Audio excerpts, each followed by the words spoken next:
Jay. Welcome back to my channel. Today I'm going to be talking about some PC games, which I have here. These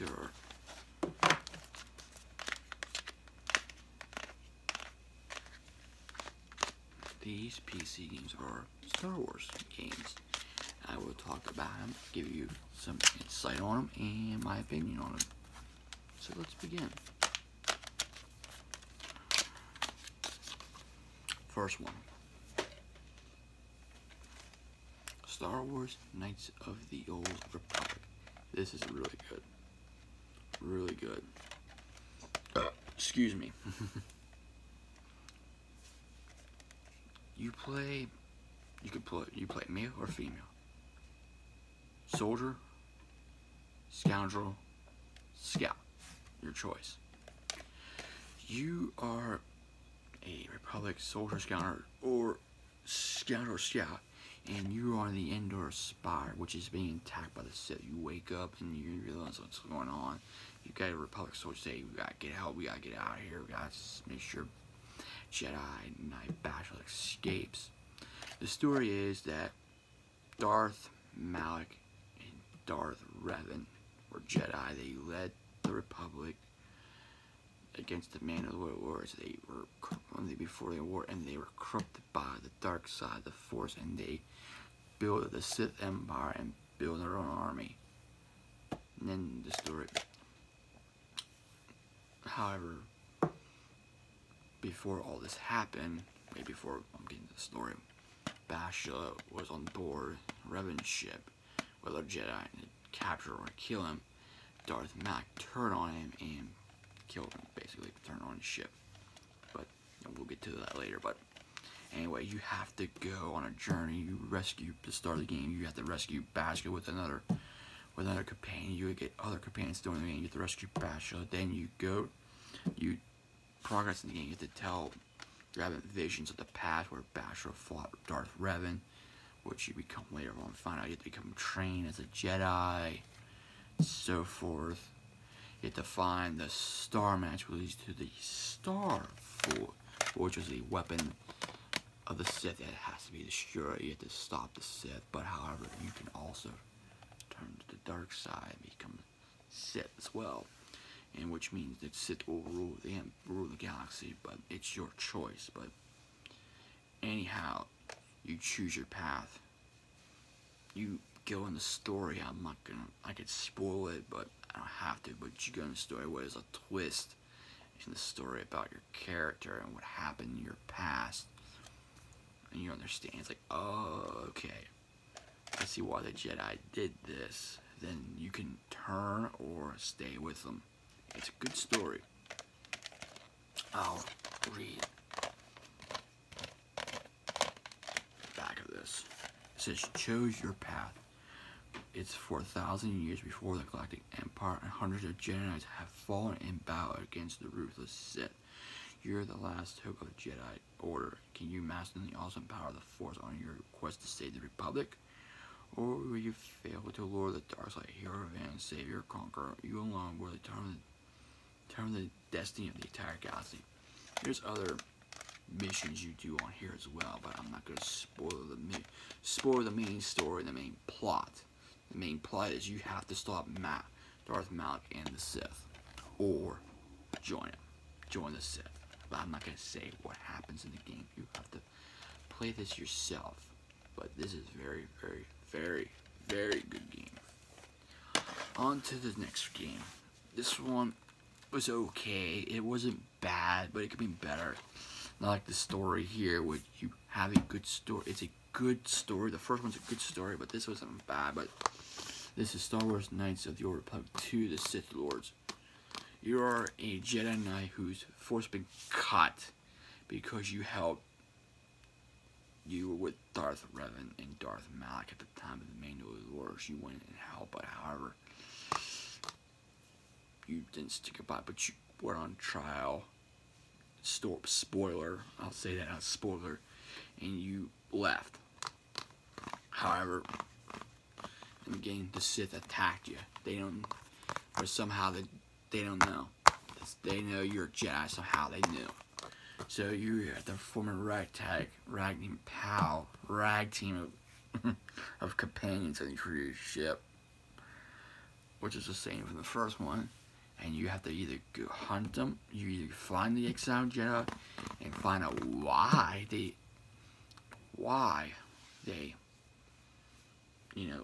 basically expel from the Jedi Order or hunt them down as a Sith, which makes, it's okay. It's not bad, but you'll figure out as you go on the story if you play this.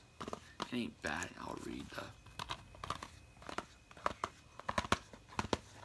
back to you. It says, this time your choices affect everyone. Meaning if you turn to the dark side, they will remain the dark side. As the time of the darkness, 5 years after the events of the award-winning Star Wars Knights of the Republic, the Sith Lords have hunted the Jedi Order to the edge of extermination. As the lone Jedi Knight remains, you. As you struggle to reconnect with the Force, your decision will lead you to the light or dark side, and will affect everyone around you. The fate of the galaxy is in your hands. So basically the story is you're an exiled Jedi who gets disconnected to the Force back and has to either hunt the Jedi or stop what's happening. The Sith. It's your choices. It's not bad.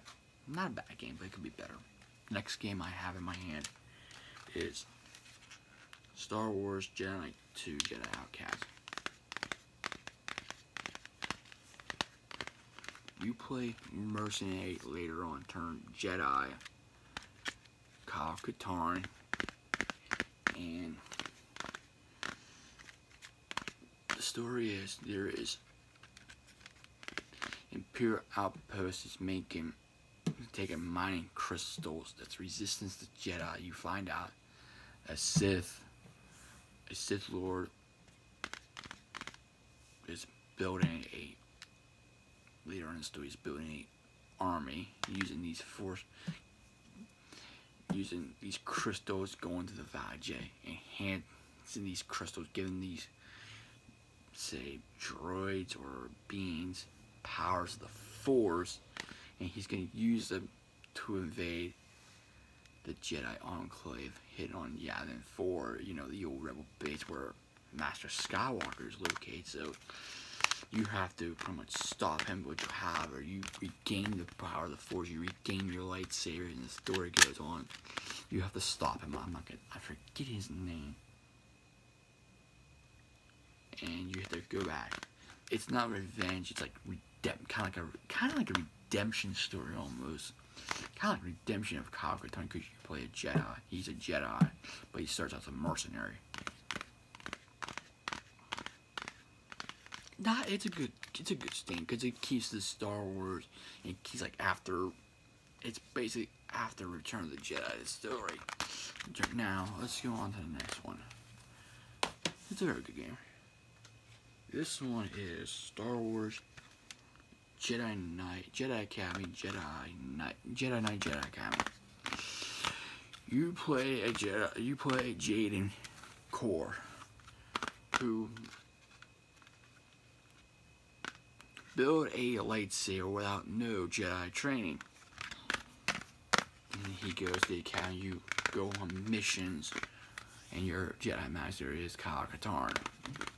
You have a friend, or can you say rival, who's kind of like getting jealous, but you go on missions to other planets to help people in need, and the story goes, before Wave start, you crash landed on Yavin 4, someone using scepter and using the scepter, it looks like drain the Force, however, I'm not gonna get it. It's another Sith from this game,